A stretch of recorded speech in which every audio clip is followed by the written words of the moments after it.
ladies and gentlemen. This is a special Questlove Supreme. Your host Questlove here with Sugar Steve. I'll say that our guests today are the founding trailblazers and New York legends, along with drummer Clem Burke, bassist Lee Fox, guitarist Tommy Kessler, and keyboardist Matt Katz Bohan. They ushered in the very influential punk / new wave movement. I know musicians hate when things get a title. I often cringe when I hear the neo soul title, but this is too legendary to to just casually not spot on describe what they represent in the world of music.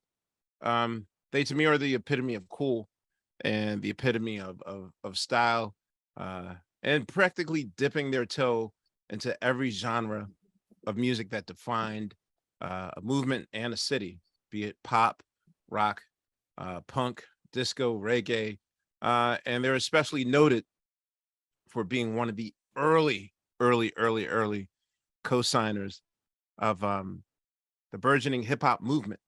There was a period where the first five to depending on who you ask and how conservative they are, 10, maybe 20 years, in which hip hop was hopefully going to be like a fad that went away, like a cold that a flu, that influenza that goes away eventually. But they were one of the very first to co-sign the movement and really brought it to a wider audience, going as far as to use the cachet to bring to light projects like the iconic score to Charlie Ahearn's hip hop classic Wild Style, and also being one of the first people to introduce hip hop to a worldwide audience. Of course, the legendary Saturday Night Live episode with the Funky 4+1, that they literally just put their money where their mouth is. And it's one thing to just say you're down with a movement, but to really use your power, to do so is another.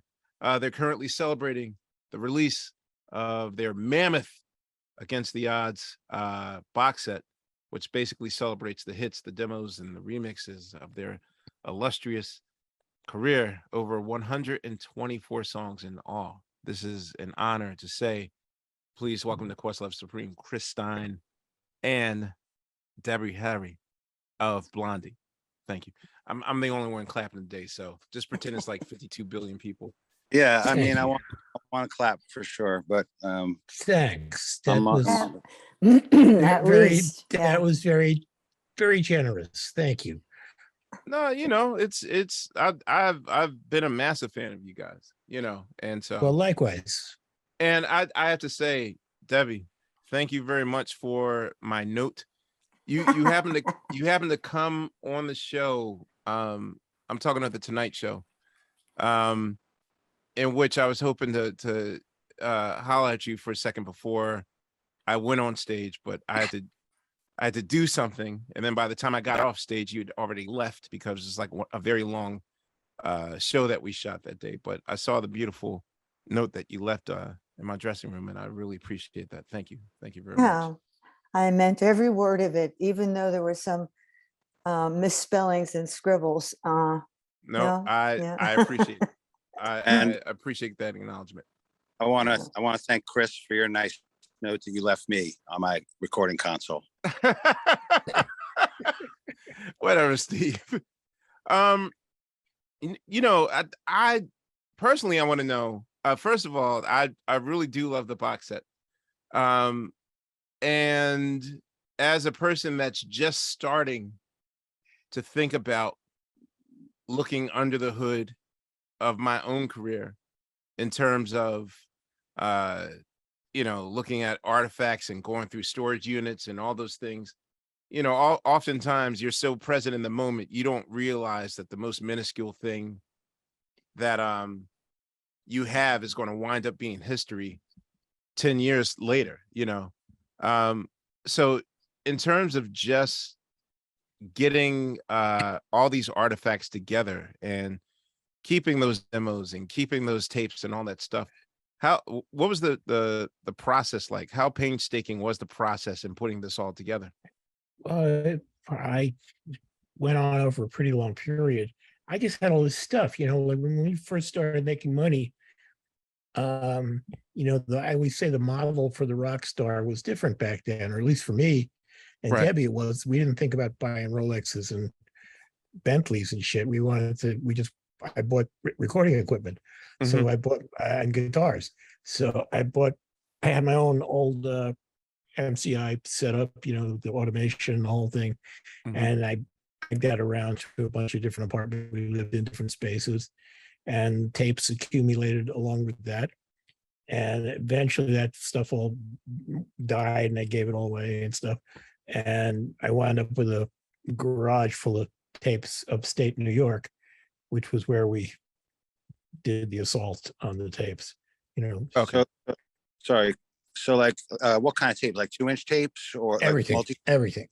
That's I don't know what, had a lot of half-inch, a lot of 2-inch. Yeah, a lot of 2-inch. I mean, I wound up with a complete copy of the Cuckoo record that we did with Niall and Bernard, and Niall got the whole thing on just 2 or 3 tapes because he was running at 7.5. Oh, really? Yeah, he was economical. you're talking about 7.5 inches per second. That's the speed Yeah. of the tape. Yeah. Super slow. Yeah. I was going to say that at the time, like, when did you realize? I mean, most artists I know are not sentimental at all.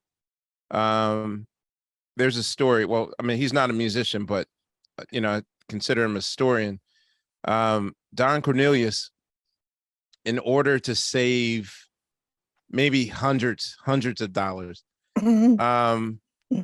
would, I mean, when it came time to look through the Soul Train archives, the staff there was sad to announce to me that, Don wasn't too sentimental. So, the stage and the lights and the all the designs of the shows of the Soul Train show within, the 40-year history of it, he just had it all destroyed and crushed and thrown away. And I was like, none of you at all were like, this will be historical one day. Like, we should save this stuff. And, at the time, Don was just thinking like, storage space is too expensive and I can't afford it. So, I mean, oftentimes, I'll tell new artists now, like, don't throw away that concert poster. Don't throw away your itinerary. Don't throw away. I mean, even Prince, like when Prince passed away, like literally anything he wrote on is almost damn near like 5-figure worthy in auctions now. Like even directions to the house or Prince was world famous for writing whoever the lady of the moment was, like poetry and stuff, like I think I'm revealing too much, but what I'm basically saying is, did you guys realize in the beginning, like, I should save everything? Like, even besides the music, like, are you saving the outfits and the wardrobes and old posters or ticket stubs or itineraries? I got a lot of junk left. But I know, I mean, are you a hoarder? Are you smart or are you a hoarder? No, I'm totally. My wife is like, I can't go in there because it's like freaks me out. It's so hoarded out, the room and the in the basement where we are. But there's so much stuff fell by the wayside. I sold so many damn guitars that I could retire now on what those things are worth in today's market. It's really it's just crazy. Wow, that's good. Yeah. I would like to know. Well, I'll ask the both of you. I'll start with Deborah. Deborah, what was your first musical memory? Oh, wow. I know, shocker. Oh, that really goes back, doesn't it? I had children's records back then. I had a Victrola. At least that's what my dad called a Victrola. Mm-hmm. And it was in a box, a little suitcase, and it had a speaker that was attached to the arm where where the needle was, Yeah. and you would just drop it down onto the record. And so those were my earliest things. And I think one of my one of my favorites was a thing, oddly enough, called Little Toot. Little Tooth. Little Toot, yeah. Was that a Disney record or? I don't know if it was a Disney record. Oh, okay. It might have been, but it was a really great little song that went through a lot of different emotional interpretations, because it told a story of this little tugboat, and the worthlessness of this little tugboat, and how the big tugboats always pushed it around. Made But fun then of it. Little Toot became like the hero The hero. of the day. Yeah. So And basically, Rudolph the Red-Nosed Reindeer in in tugboats. in tugboat talk. A little train. Where were you born? I was born actually in Miami, but I grew up in Hawthorne, New Jersey, which is just outside of Paterson, New Jersey. But my parents and my grandparents lived in Paterson. Okay. Chris, what was your first musical memory? Well, I don't really remember locking on to any little kid music. My first affinity for music started when I was like, I guess, around 10 or 11 with movie scores, which was, and some of those novelty songs, like the Chipmunks and Purple People Eater and stuff. But I don't know how much that moved me, that stuff. But then I started, like Lawrence of Arabia, West Side Story. I mean, it's very hard for me to explain to younger people what a huge cultural touchstone West Side Story was. West Side Story was as big as the damn Beatles. You know what? No question about it. And I don't think people don't get that nowadays. It's weird. Oh God, my mother got so mad at me because I took my sister, who is 7 years younger than me, to see West Side Story, and she almost had a heart attack. Oh no, you took her to see that. Oh no, how could you? But it was fabulous. It was so wonderful. And Leonard Bernstein was never better, really. I was going to say that I'm currently reading little Stephen Van Zant's autobiography, and he too has an immense obsession with West Side Story, and pretty much described it as the way that you guys did. Like when it came out, it was it was just such a huge deal. I don't know. I mean, there were probably other soundtracks that I was probably more obsessed with the Lawrence of Arabia soundtrack, Maurice Jarre, which is great stuff. Well, the other thing that I listened to a lot was like the cowboy singers, which is Western, not even country Western. It was really Western music, and those were great, great songs, and people like Burl Ives and stuff. Burl Ives, Burl Ives. Nobody knows who he is now. Okay, so now that you declared your love for Lawrence of Arabia, I gotta ask you. Okay, so I grew up in the household with an older sibling who, because of my sister's, because of her school situation, she was fitting in with her girlfriends, what they were listening to at the time. So, she's bringing in a lot of, the classic new wave and punk stuff or whatever. But the one album that I remember, even though she had like, Each of the Beat and all that stuff, like I remember the day that she brought Auto American. Okay. So there, on the orchestral session, there was one of the bass players played on the Lawrence of Arabia soundtrack. Right. And that was just, it. I was going to ask, is your obsession because, the way that you open up Auto American with the Europa score? Yeah, I mean, Nino, that by then I was into Nino Rota very deep and all this other stuff, I always had a thing for soundtracks. I think soundtracks nowadays, that's a whole other topic, are way overused. They're becoming like laugh tracks, where they steer your emotions in the direction right of where whoever the committee that wrote the thing think you should be feeling. Oh yeah, I just remembered something else too. Sorry, Chris, go ahead. It's okay. But then Yeah, and then gradually I started assimilating the pop music that was around me, like the Locomotion. Everybody loved the Locomotion, no matter what, and this stuff, like the Shangri-Las, I didn't really appreciate till a little later when we were doing the band. I was kind of like commercial to me at the time, you know. Well, I'm older And than Chris, and I remember yeah, this thing. I used to listen to radio a lot. I had a little radio, and I always had my ear right next to the speaker. The speaker was only about this big, and they had a radio thing called the Hit Parade. Yeah. And all those like crooners and band singers and stuff like that. There was a lot of that. It was kind of great. Yeah, that's even before. Yeah. And then I went into folk music, of course, because I was 15 and 65. And by that time I've been playing guitar since I was 12. And folk music was it. And I remember learning how to play House of the Rising Sun was such a big deal to me, so. Can you describe to me what the New York nightclub scene was in terms of like the pre-punk, the pre-new wave movement? Like if it's 74, if it's 73 or 74, where are you playing, or like where are you hanging out at least? Well, we met, Debbie was doing a show in a bar. So I didn't go out to many clubs before I was in the band situation. I mean, Max's was kind of the first thing I was going to regularly.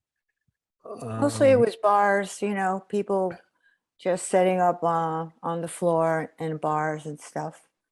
And then a little bit later on, they officially became clubs. But initially they were bars. I mean, the stuff that we were involved with was like Mercer Arts Center came out of the art scene. I mean, Max's was an art bar. All those guys, all those people went on to be famous, and the art world had tabs at Max's. Did you you saying the post Warhol movement, or you saying no?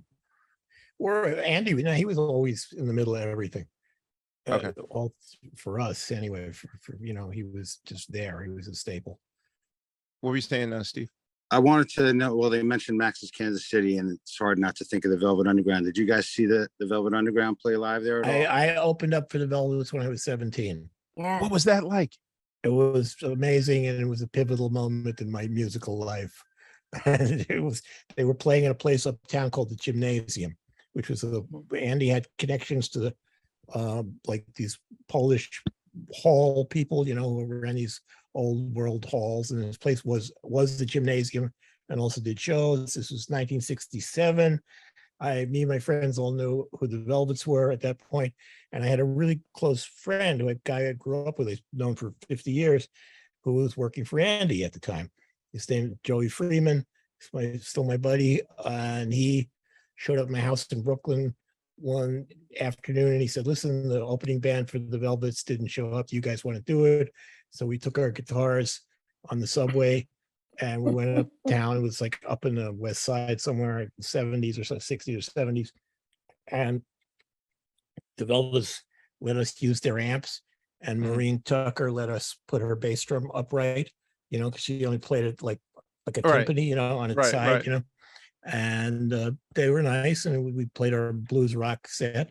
I don't remember. I only remember we did "You Can't Judge a Book by Its Cover." Oh no. But I don't remember much of the other stuff, like Route 66, that kind of junk we were doing. And we were really daunted because this place was big and echoey, and there was like there weren't too many people there.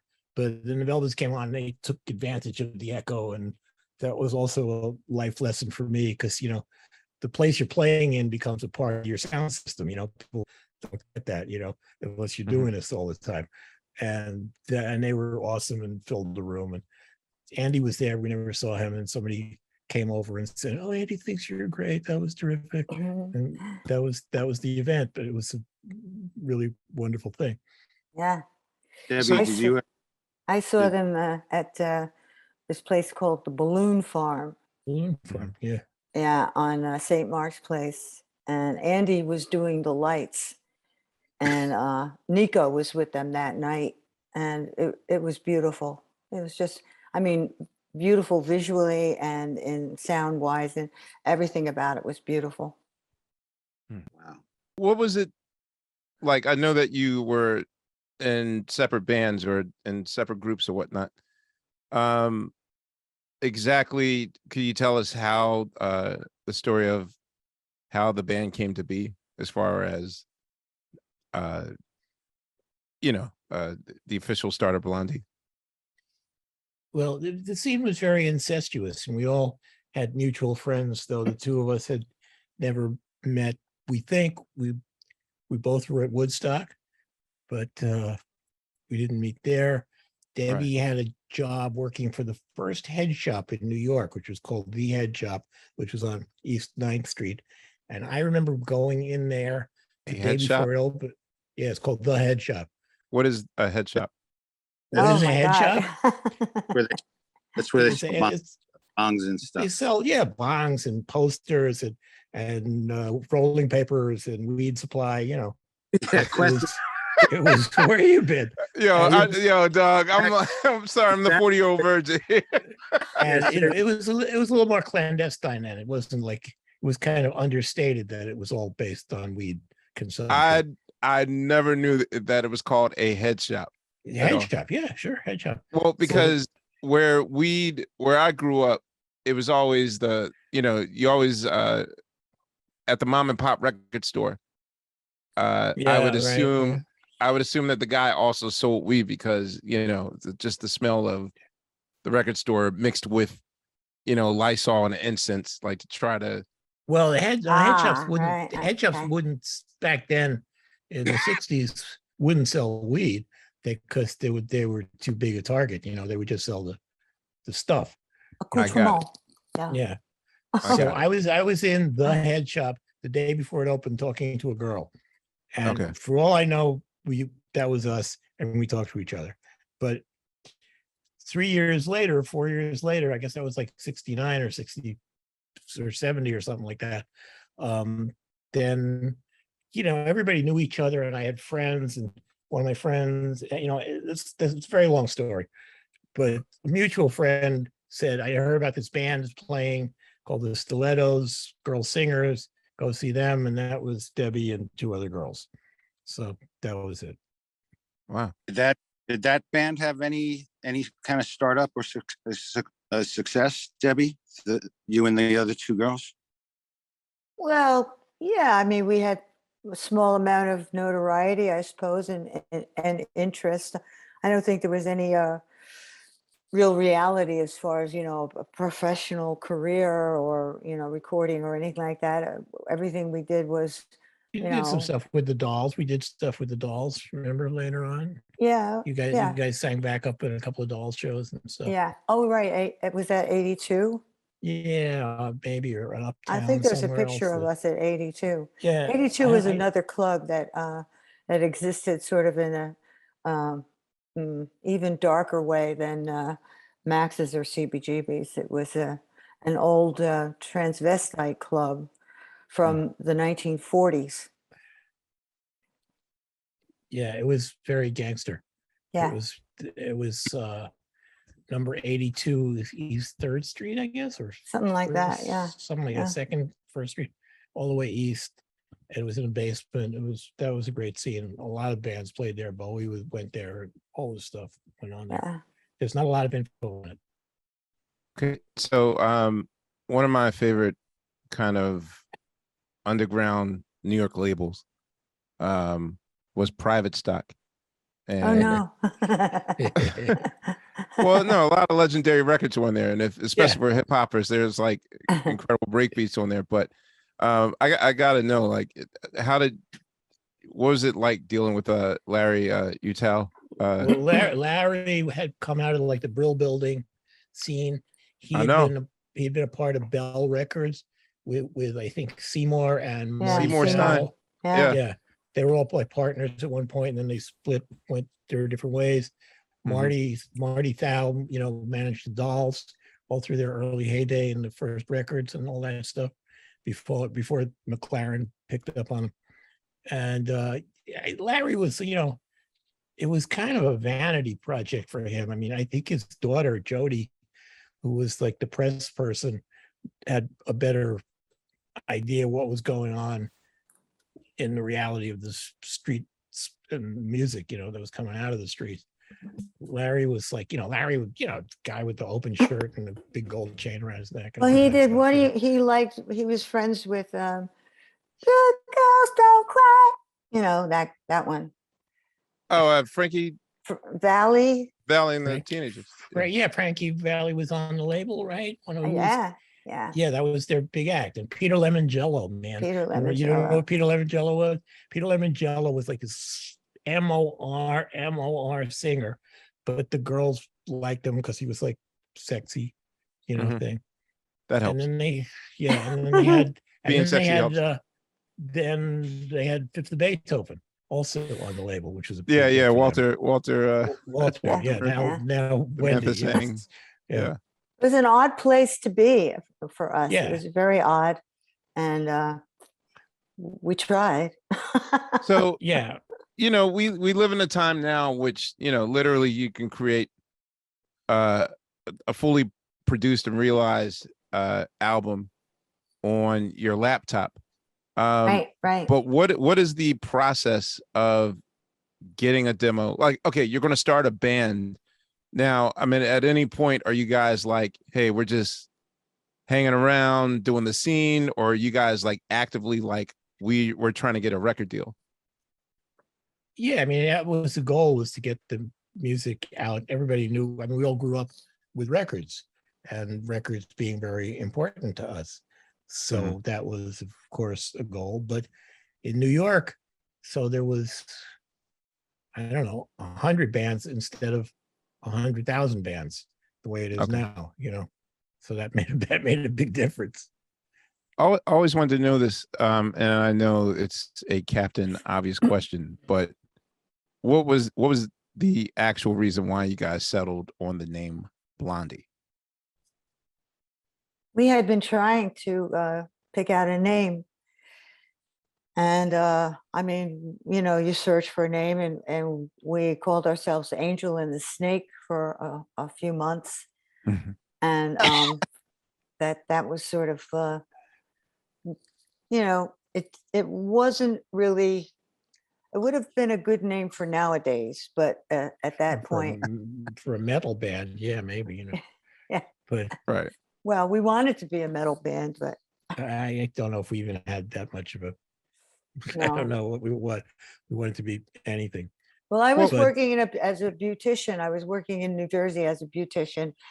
And, during slow hours, we would do each other's hair. And so one day they did me, and I was, had blonde hair, and walking to Chris's house, I was getting, some street noise. Hey, Blondie, hey, Blondie.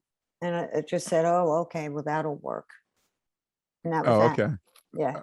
I always thought it was a Blondie Dagwood reference. That Well, it became that. Yeah, we were aware of that.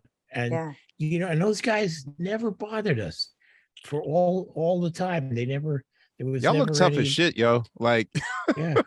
No, I mean, there was never any complaints about us commandeering the name or anything from the comic. oh, you mean people, that? I thought you meant Yeah.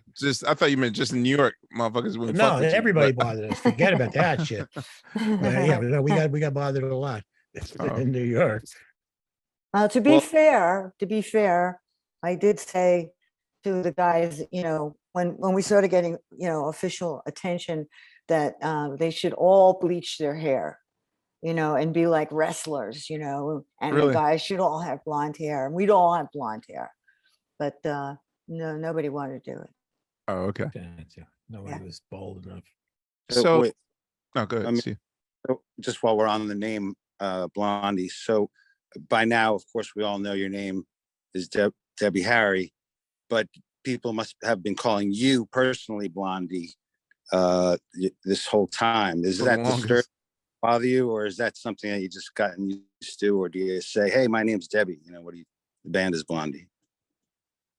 Well, I think there was that, kind of the definition thing for a while. I didn't mind especially being called Blondie because I had the blonde hair.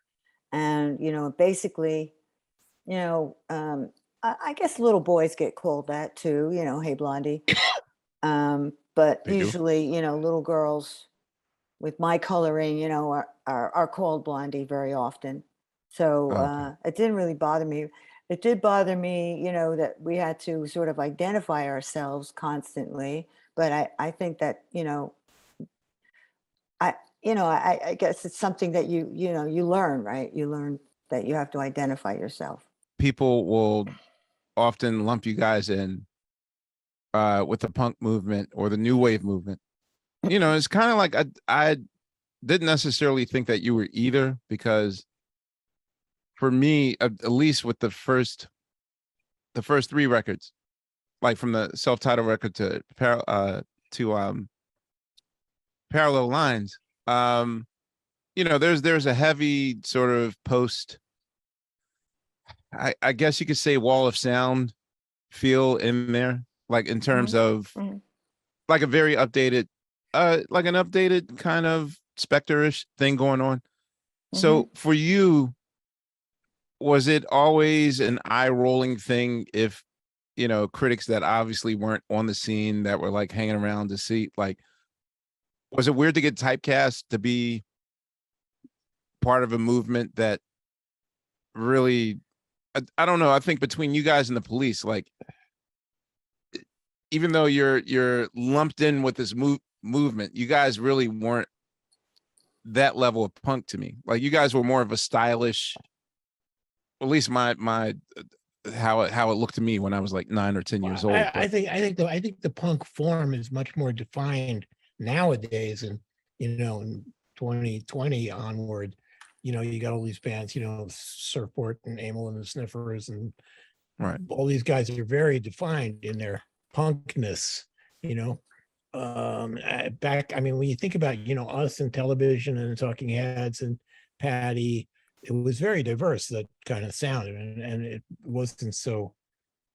I mean, the Ramones were very much in their own groove with the thing, but Mhm. they were specifically them. Yeah, I I was mean, gonna there was rockabilly, there, was the sort of art rock, blues. It was all a punk scene, and it incorporated a lot of different styles of music, which, we were ac- actually experimenting with, and trying to pull in, references that, sort of befitted um, a girl singer and, a rock band, and with, attitude. I think for me, I wanted to be a punk. I felt like I had enough attitude, but Well, the punk definition was very much like a lifestyle thing, the way a hippie was. You know, Mhm. yeah, it was it was like stylistic and about do it yourself, very much about do it yourself yeah. too. And and then there was a backlash against all the real heavy MLR stuff that was happening in the mid 70s. Then that was above ground. Whatever, the Eagles and Linda Ronstadt and stuff was pretty, Right. sedate for us. At that time, socially, who were your peers of that movement? Like, were you friendly with the Ramones or the New York Yeah, Dolls, or? Ramones. We were very close to Ramones and the Dolls. There were kind of two camps at CVs of the art rock people and the pop rock people, and we Mhm. were kind of in the pop rock side. And there was a band called the Miamis. There was a band called the Fast. Those people that Richard Hell, Richard, yeah, Johnny and Johnny. Heartbreakers were a great band. Yeah. Uh-huh. All that stuff. Uh, I always wanted to know this. Okay, so I believe that my band was the second or the third to last act to play at CBGB's. I gotta know, was that Nice. bathroom always filthy? The bathroom used to be upstairs, and the stage used to be on the left, facing the stage, and then it Right. moved to the right, and the bathroom moved downstairs and got even worse. It was probably a little less gross when it was upstairs. Yeah. I Yeah. see. Any fond memories there? I hate being that person that's like salivating over like again these folklore stories of clubs of yore, and you guys are just like whatever. We showed up and we played, but at any point during that period, did you know that this was like the zeitgeist of the scene, or again was it just a hey, it's Thursday night and we're playing? Yeah, no, we were pretty much in the moment.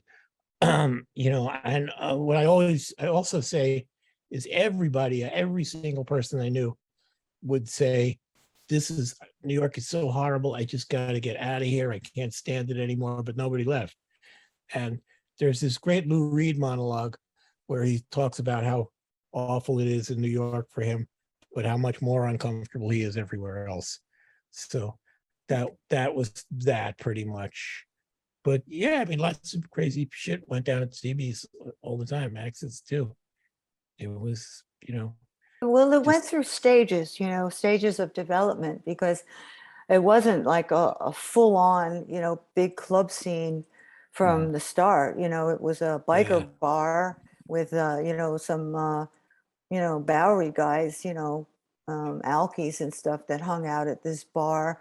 And then for some reason, Hilly, started having music.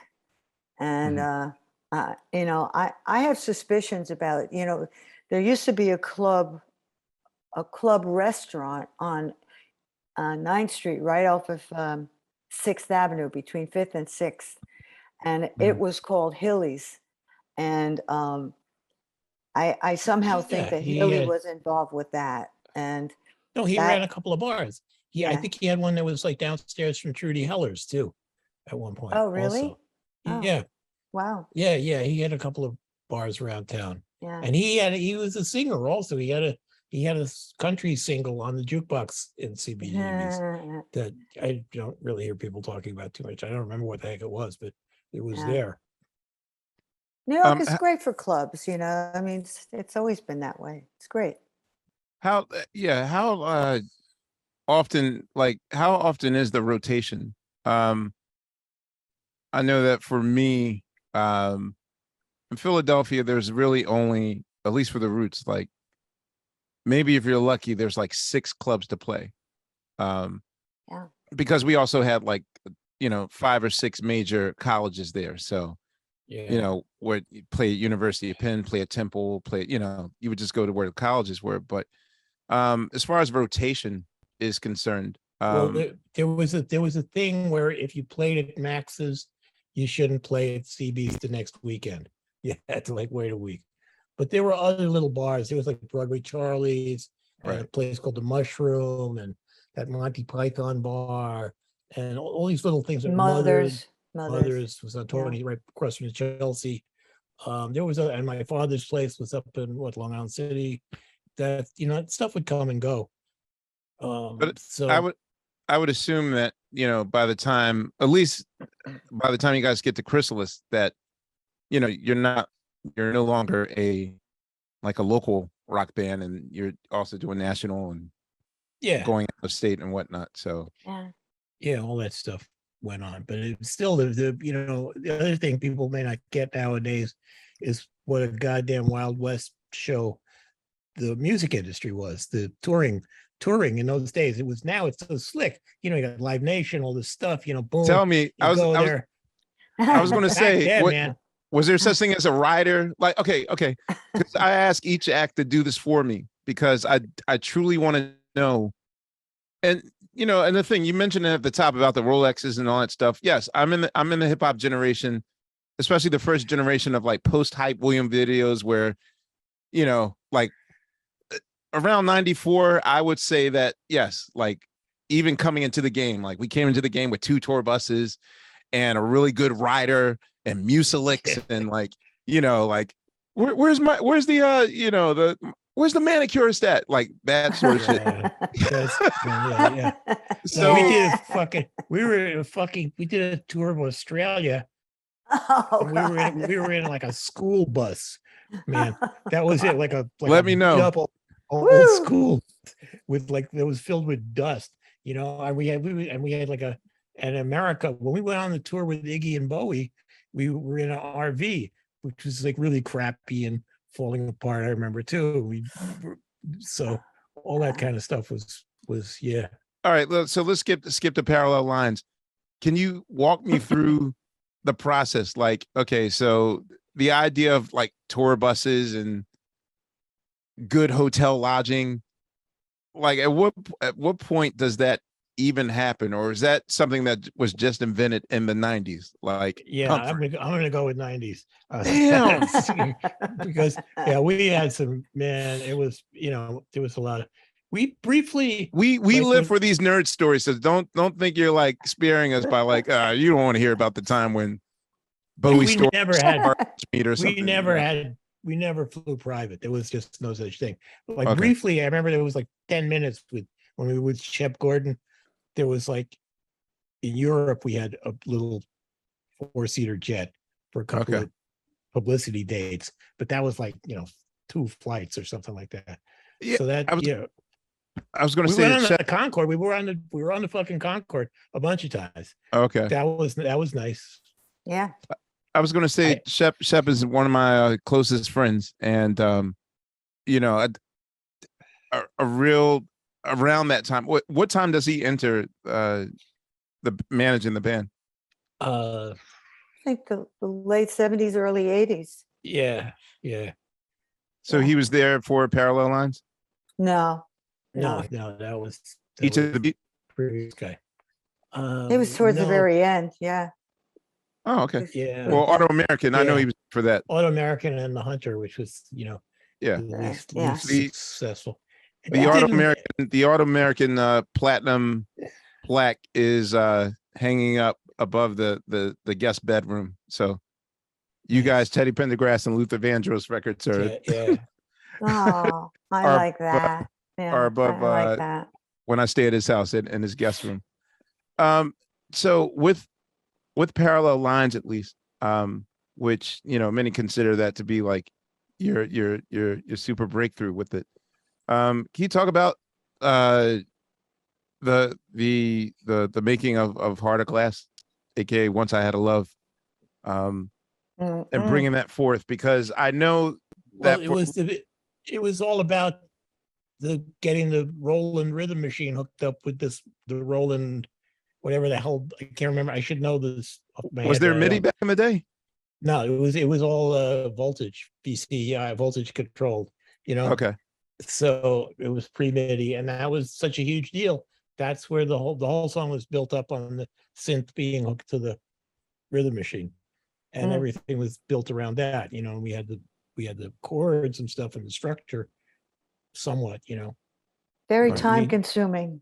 Very time consuming. Yes. I mean, going in with Chapman was great. I mean, Chapman was a master, and he was at the peak of his game. And we were also at the peak of analog too. It was Right. the high point of fucking analog. He had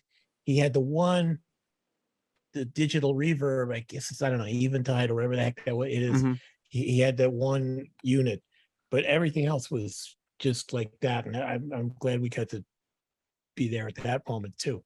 But Chapman was great. He was like going in with George Martin for us. It was like a whole, he was like the extra member of the band. It was fantastic. And we all, he beat the heck out of us, but it was great.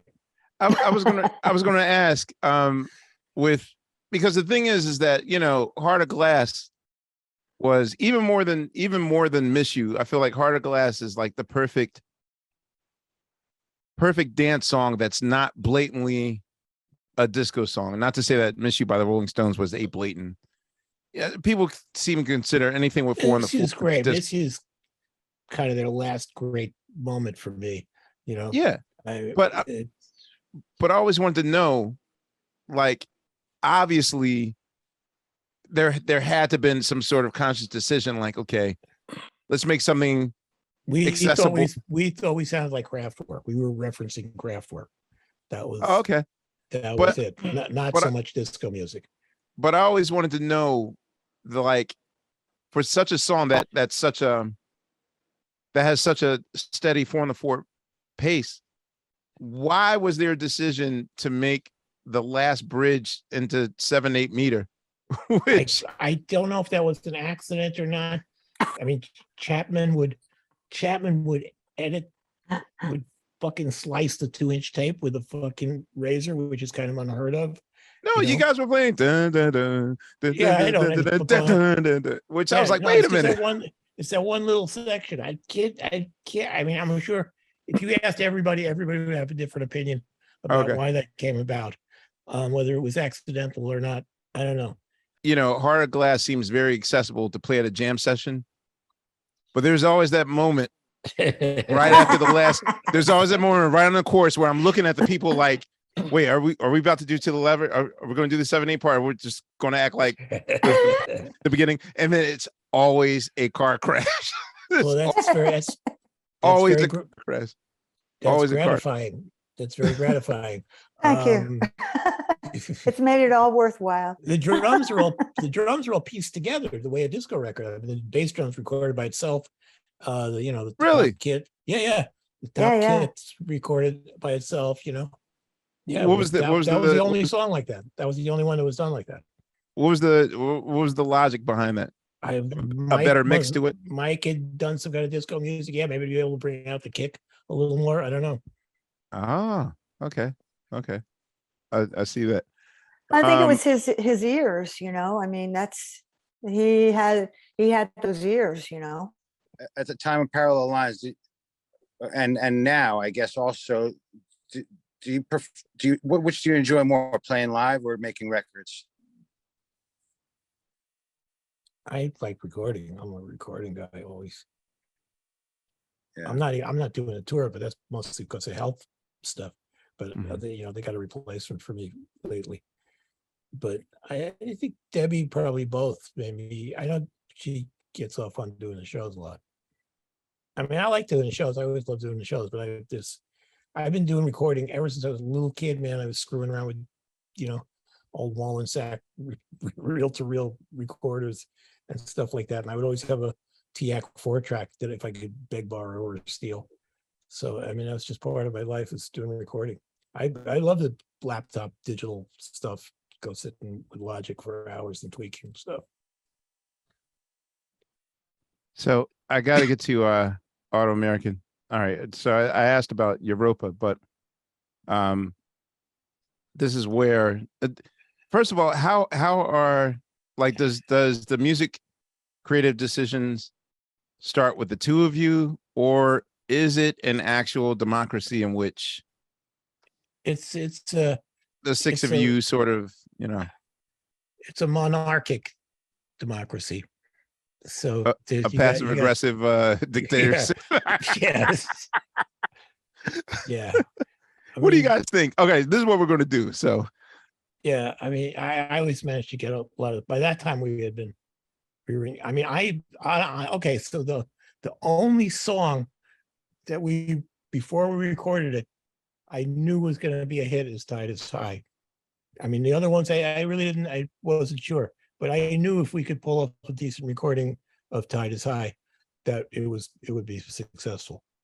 Were you a fan of the Paragons original, or?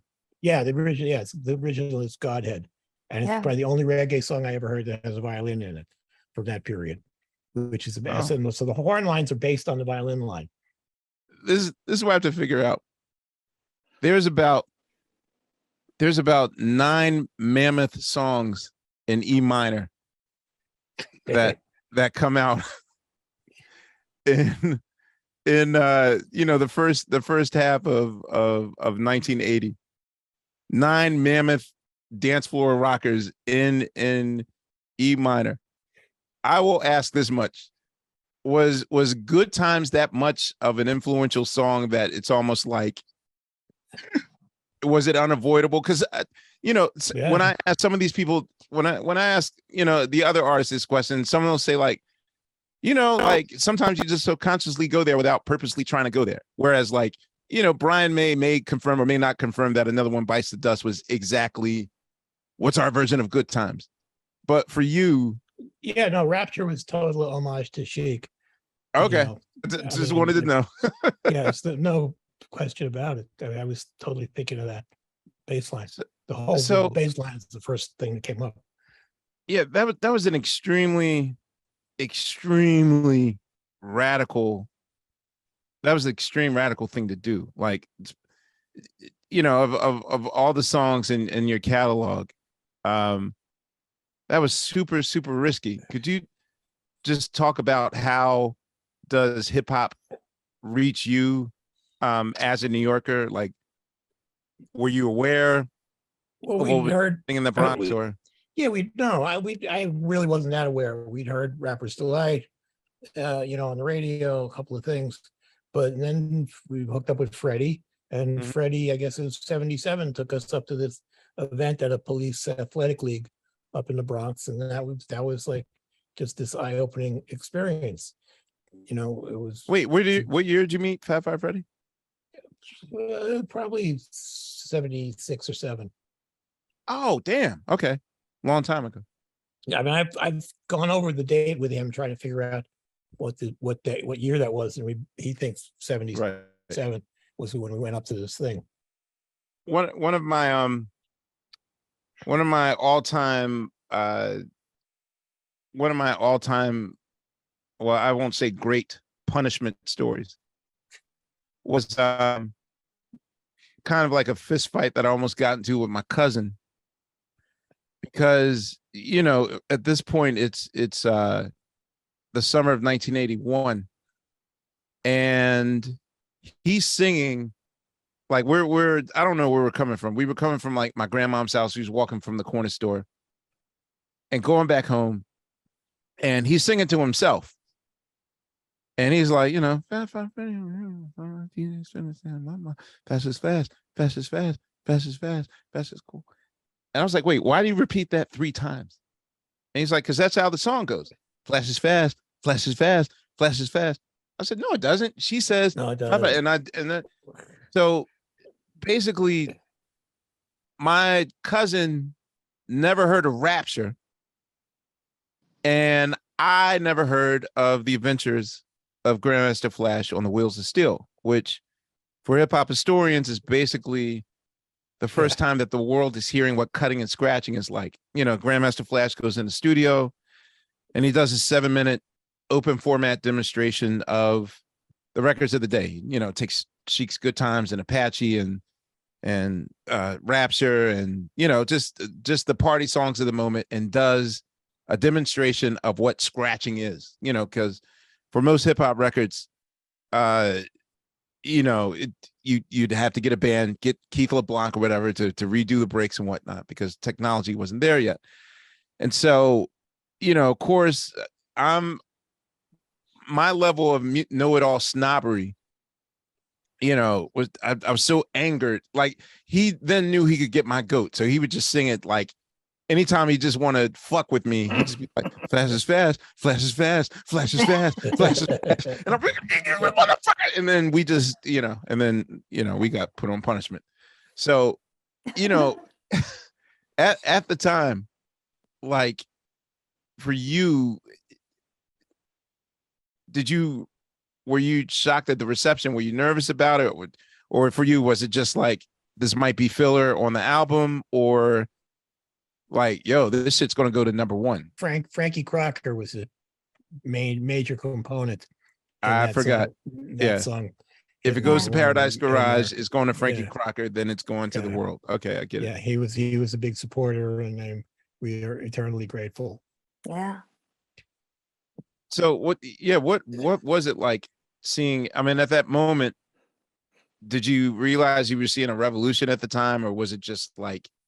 No, because it's funny what you said earlier about being a fan, because I was up there with all these record company guys and people on the inside of the industry, and 99% of them all said, "Oh, it's a fad. It's going to go away." They said that. They said that about punk too. I mean, I guess, that was their favorite thing to say. And the other thing was, when Kiss, when every time that there was a technological advancement or update, say, it's not going to last. That was the big thing to say. It's not going to last. One of the first things I did when I started working here at 30 Rock which of course, where the Tonight Show is and SNL and all these like legendary shows. There's a giant database system that's hooked up to all of our computers. So any episode of SNL I want to watch, like you can't get it on YouTube, but I can sit here for days and go through the archive. How hard was it for you guys to actually broker that deal so that the Funky 4+1 gets on SNL? The real hard aspect of the Funkies being on the show was trying to get them to scratch. And I was going to say I couldn't get it done. And there was a moment when they even got a limousine and sent two of them uptown to get a cable. That didn't work. They just couldn't get it done. They went on to a tape, and then they also went on the crawl at the end of the show. With under the credits. Right. But it was still. But Chirac is still by many considered the first female rapper. Yeah. So. No, that to me was a credible cosign because they were to me like the epitome, and the fact that you didn't see female MCs that much, and they could have been like, hey, go with Flash in them, or go with the Sugar Hill Gang, and the fact that you guys saw that we were buddies with those guys. I hung out with Rodney for many years. Legendary Rodney C. Yeah. Rodney C. Yeah. Yeah. So get into it. So how did you meet with Charlie Ahern and your involvement with Wild Style? Are you shocked at all that suddenly, not even suddenly, well, I'll say that, a good 15 years after you create these tracks, that suddenly like they do become sort of like a staple of hip hop culture, at least like us using those breaks for real, not just for the purpose of Wild Style. Yeah. No, I don't know that I'm shocked. I mean, what I did was aware of when I told Charlie at the time was, as soon as this thing comes out, there's going to be 100 Hollywood movies like this, and like Beat Street was like immediately thereafter, right? Like a bigger budget version, But no, it was great. It was just all people that we worked with. It was a part of the TV party menu, that whole thing, I mean, right. I think Lenny plays drums on some of that stuff, and he was in the TV party orchestra. Yeah, I was going to say who's the other, because the Blondie guys are not playing on that, right? No, it's just I came into the studio with my old Roland synth guitar and put tracks on top of what was already had been recorded, which was bass and drums. And then Freddie did like those sound effects of like electric razors and all kinds of weird stuff that he did. And so wait, who did the bass and the drums? I might be Lenny. I'm not sure. You got to ask Charlie on this. I never got together with him. I did those tracks with Kaz, and I only met Kaz like 3 years ago for the first time. Really? Yeah. Oh wow! And that one track that I did with Kaz, I tried to sync synthesizers up to the scratching by just taking the line out of the scratching track and putting it into the voltage controlled input of the synth. So that actually is happening on, I don't even know if that's been done since. It's a little chaotic, but it's, I was about to say that's very primitive level of of making that stuff. Who has the master tapes to those sessions? Charlie, I guess he's in control of that whole thing. I might have copies up in the tapes. I'm not sure. Yeah, I was about to say Down by Law might be like one of my all-time favorite. Everybody gravitated towards that, and it was so smart that they pressed up vinyls and gave them out to the people who were doing the shows that were being filmed. Right, but they all gravitated towards that one track too. I was going to say, like, how many copies of those instrumentals were made? Initially, I don't know, 20 to 50 maybe. Oh, okay. But then it's been repressed and re-released on like a white label thing that's like simulates the I mean, I had guys. I would go to the UK, and I had guys come up to me and beg me for copies of the original. I didn't have any good control. Yeah, I think like they reprinted them, at least the instrumentals, like around like 93, 94. So, Yeah, but for the longest, I couldn't find any of those things, and but was that wondering. basketball throwdown sequence is like the greatest goddamn thing to me. It is. It's just it's never been done since, and they did a lot of takes to get that, but it's you can find it on YouTube. It's just awesome. Hey, Deb, I wanted to ask about your first solo outing, working with Nile. You did Backfired, and what's the title of your first? Cuckoo. Cuckoo. Yes. Could you talk about the process of making, like, had you always wanted to do your own solo stuff, or? Oh, well, I think it became apparent, that we, I guess, had divergent interests, with the Blondie format. And as, in the record industry, as you well probably know, that, a lot of times the labels reject, you changing. And, Chris and I were, we liked a lot of different things. And we especially liked Chic, we liked Nile and Bernard and Donna Summer. And, so, I guess we just got to know Nile a little bit. Bernard was a little more quiet. Nile was out there, he was very social. He was. And yeah. So And I remember one of the first times we met him, he was going on about how much he loved Devo, which was, and he said to this day, he says he didn't know much about rap music, and that we were the ones who introduced him. So that seems strange to me, but okay. That he's the proprietor of, right. Yeah. Yeah. I mean, that's a common story where, when he was alive, I'd always tease Prince about the fact that, Prince is a very famous lurker on the internet, and would often kind of proverbial eye roll whenever I talked about, his Diamonds and Pearls gangster rap period, with the gun mic and all that stuff. And yeah, I would tell him all the time that, you were actually more hip hop before you were rapping on purpose. You know what I mean? Yeah. Because everything about him was that it was, he was drum programming, he was ghostwriting, he was making up his own groups and had aliases, like everything that was hip hop, even down to like the women that he chose to market it, like all that was the blueprint that hip hop built itself upon. You know what I'm saying? Yeah. And so oftentimes I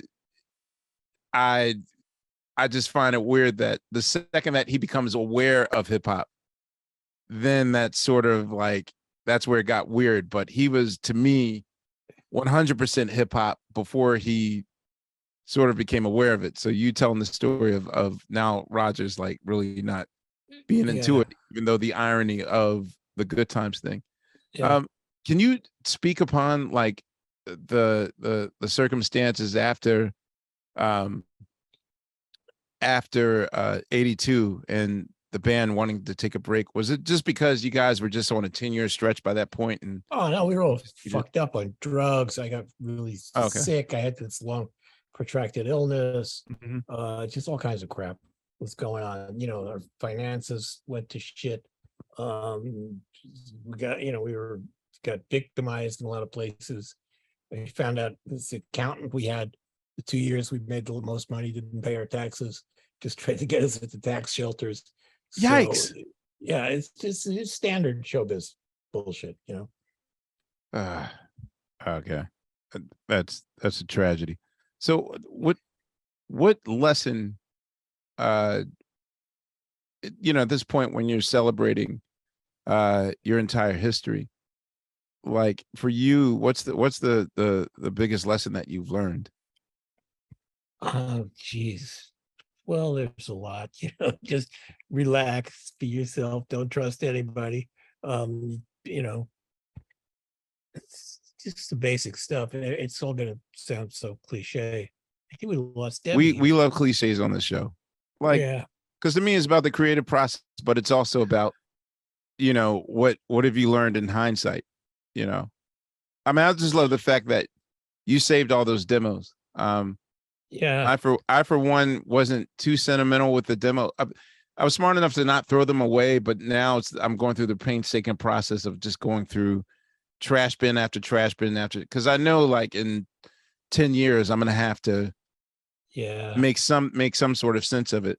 So can you just talk about the Well, process of finding these things? And but that was long and arduous. We did the last Blondie album we did at the Magic Shop, and Steve there, the place where Bowie did Black Star, Yeah.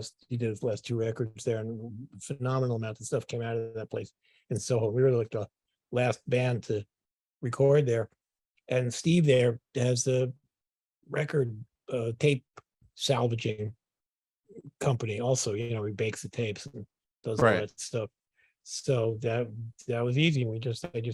I turned it over to him, and our manager Tommy oversaw the thing, and I would get these millions of little fragments on Dropbox and listen to stuff and go, yeah, this is cool, whatever, etc.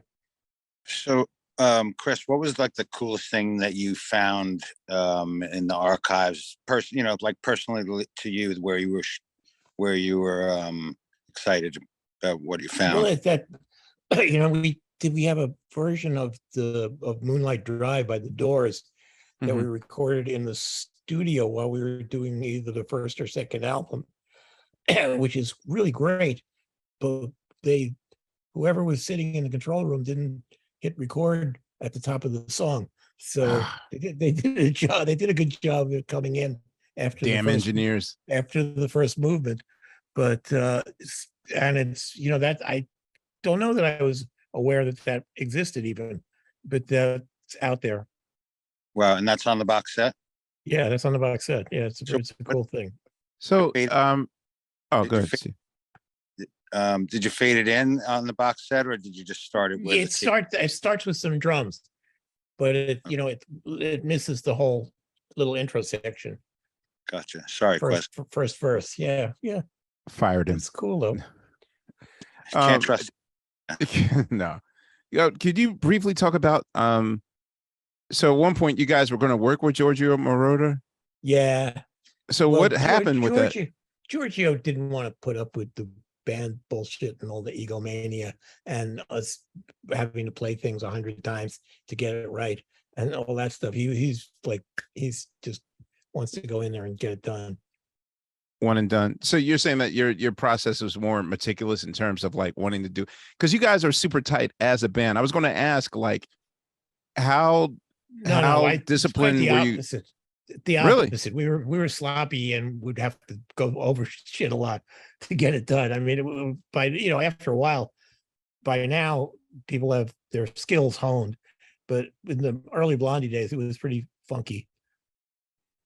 Well, I mean, the way that you executed Call Me, at least, you guys were airtight by then, so but Call Me has a lot of Giorgio's session guys on it as well as the band, I mean, Clem's on in there for sure, but okay. I'm not even 100% on who's what in that track. Okay, I see. Basically, in closing, we lost Debbie. I don't know what the fuck happened to her. I don't know. I was trying to stall. Yeah, it's okay. Yo, punk thing ever. All right, I'm out, guys. But I do want to know in closing, just where are you now as far as like creativity is concerned, and Well, still we just finished the 12th record with John Right. Congleton, and that's very exciting. It's a little more raw than the previous one. I've been listening to the mixes coming back. It's great. I'm excited to get it out in the world. when when do you propose that will be next ready? Next year. Okay, I'm I have down for that. I have a final question, Quest, if you don't mind. Yes.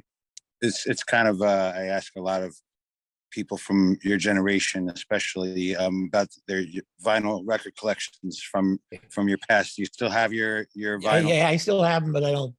I'm happy to listen to digital stuff at this point. It's like digital. I do a lot of photography still, and I'm not going to go back to film. If I mean, I like film. It's nice, but it's also it's kind of like a fetish. But you still have a turn. Yeah, but I haven't put anything on it in 10 years or whatever. Yeah, I know you guys are purists. Sorry, Steve. No. It's nice that he still has his collection. A lot of people. Yeah, no, I got plenty of stuff. I got Charles Manson's record. I got the first pressing. Really? Yeah. Okay. What was I watching? I was just watching some dumb TV show, and they closed with a Charles Manson song. What the heck was that? I can't Really? remember. Yeah. But for you, okay, so for you, what's in your top 5 records of all time? Oh man, well, that's a lot. John, you know who John Fahey is? I know John Fay. Yeah. John Fahey is like a superhero to me. I saw him play. I even talked to him briefly. Top 5. Beyond that, just standard stuff. What you consider, like Bowie records. I was at Studio 54 when James Brown has that double Oh album. no. Yeah, I saw one of those shows. It's funny you say that. For James Brown fans, I will personally say that the thing that I admire most about James Brown is that he doesn't know mediocrity. So either he will be the height of perfection, or it's the worst shit ever. And as a kid, I remember seeing James Brown live at Studio 54. And this is when I'm first starting to discover breakbeats and everything. So I was like, oh man, look at the cover. He's sweating. Oh, it's gonna be real good. And I brought it home and I was like, this is the worst. So I was at one of those shows. I don't know if it was the one that are on the record, but I kind of remember it. Yeah, live at 54. Well, Chris, I want to thank you. We had a technical difficulty and we lost I guess Deborah. she fell out. She got lost in the ether.